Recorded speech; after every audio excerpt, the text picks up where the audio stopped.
come every day with hope to buy good meats. But inside that same market, a secret hides. Kazim, the butcher, stands tall at his wooden table. To Highs, it's just another man selling beef and goat's meat. He smiles, he cuts, he waits, he collects money. But what people don't know, what people cannot see, is that the meat on his table is not all it seems. Once upon a time, in the market lived a man named Kazim. If you saw Kazim, you would remember two things: his laughter, loud and oily, the sound of a man who believed himself to be clever, and a silver knife polished so bright that it winkled at the sun like a small lying moon. Kazim's store was at the corner that always seemed to be the center of things. He called himself a butcher. Every morning, Kazim swept his stall, arranged his cuts like trophies, and shouted price with the confidence of a man who did not fear being ignored. Beef, fresh beef, belly bone for stew, he would say. Come closer. He had his way with words. He had his way with people too.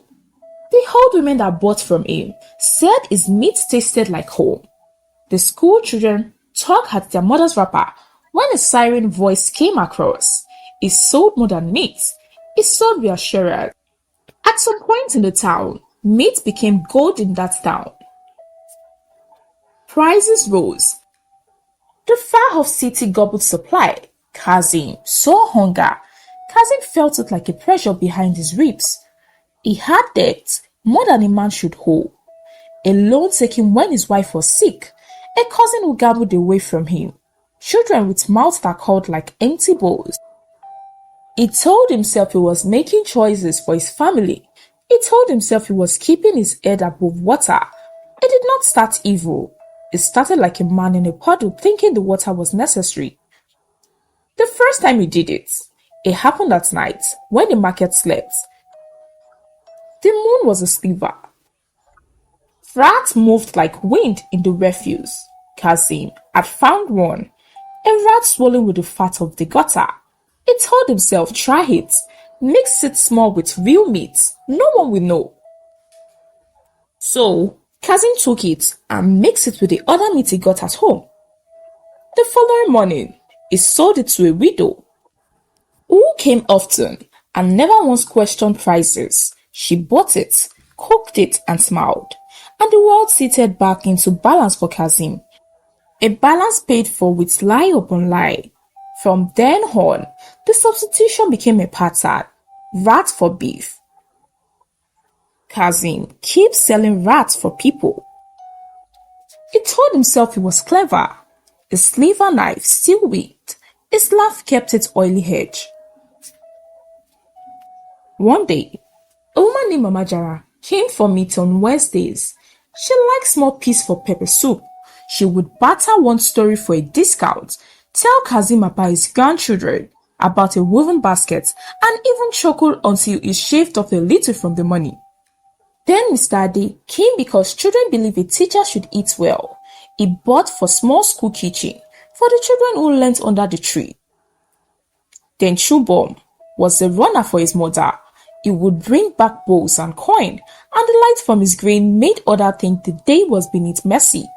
He loved the meat, especially when it is cooked into spicy stew at home, and had soft pieces that melted on his tongue, and the pepper ghosted his platelets. The first sign of rudeness was small and domestic. A stomach ache, a sleep too deep, a child who would not finish his meal.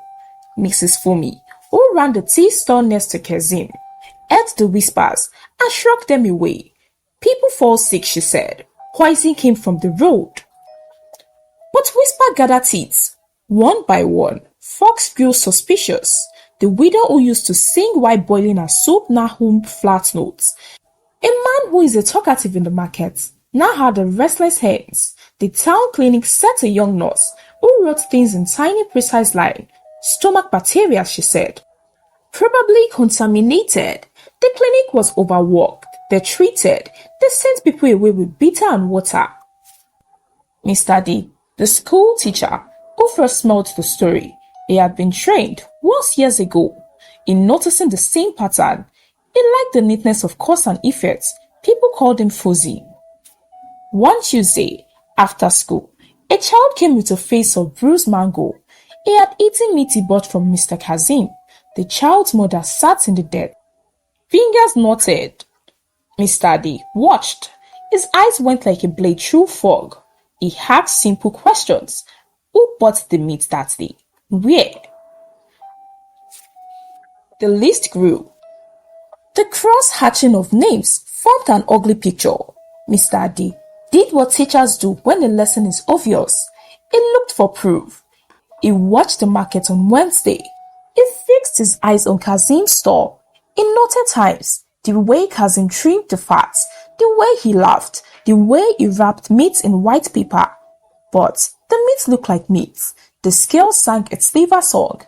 Mama Jara bought, and many more customer bought.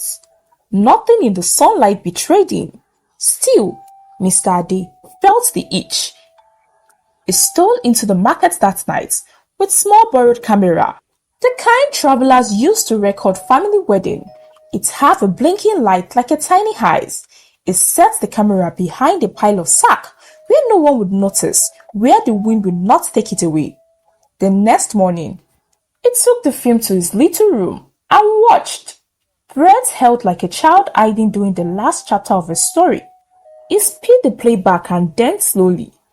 So many people were passing by, and then a shadow. Kazim, at night, with gloves on. Kazim, and moved like a thief, quick and certain. He opened the crates, and then out crawled a small panic body, a rat. Its eyes is flat. Kazim lifted it up as if it was nothing and carried it to the block where he would cut. And there in poor light, he cleaned it. The hens that has once been careful with meat, now careful with deception. Mr. Ade, watch until you felt sick.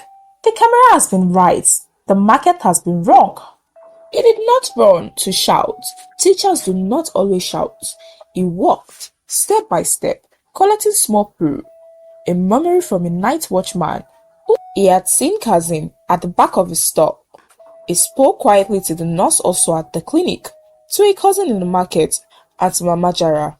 He tied the loosened piece together with knot of patience. News carried in the market like a sense. The rumor reached Kazim here first as murmur in the market, then as the look of a man who had been seen in dark. That night he could not sleep. He sat on a broken box and counted his money for that day. He wrapped the coin with hands that trembled. Kazim, mind put like a silver scale. He told himself he has done necessary work. He told himself he's helping people by selling meat for cheaper price. But guilty sat strangely in a man who had been careful to keep it at bay. It sat like a splinter under a thumb.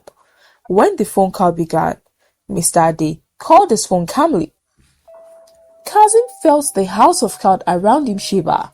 The market meets news with mix of terror and hunger. People gather in cluster like leaves. The clinic read its list of those who had fallen ill. 2 has been hospitalized. Many more were shaking off fever with watery eyes. At the meeting, voices were high. Some wanted immediate justice, string him up, hang him in the market as an example, some said. Some wanted law, call the inspector, bring proof, and some wanted to burn down his shop. People who had once loved Kazim now spat, and the air tasted like shame. Mr. Ada stood up, holding the small camera in both hands. We have proof, he said. He played the footage. The market watched it in a bright tiny screen. Kazim, and were the hands in the dark. The rat crawled, the knife flashed. Silent fell with the weight of a sack of grain. Kazim, laugh did not come. He had become a man with no cleverness left, his face folded into space between his finger. Mama Jara, eyes was hollow. She had cooked that meat herself, had thanked him, and had believed in him. Now, they confronted Kazim in the daylight, in the front of his silver scale. During the confession, an inspector arrived, a man with badge and a face like ledger, came from the city. He took the camera, made notes, told the nurse to submit samples. Kazim was detained. The law took him slowly. like a tired cat. Kazim was finally taken away by the police. His once proud step as a butcher had turned him into heavy, slow movements in chain. Inside the small prison cell, he sat alone, staring at the cold wall. For the first time in many years, there was no meat on his table, no customer calling his name, no smile on his face, only silence and regrets. He remembered the night he sneaked into the gutter and chased rats. He remembered the sly smile he gave Mama Jara and other customers while selling the so-called meats. Now, those smiles haunt him. His heart burns with shame. Every day in that cell, Kazim wished he could turn back time. He wished he could feed his sick wife and family in honest way. But it was too late. The people had seen truth. The teacher has exposed him, and the market has turned against him. Regret sat on his shoulder like a heavy load. He whispered to himself over and over, if only I have chosen honesty.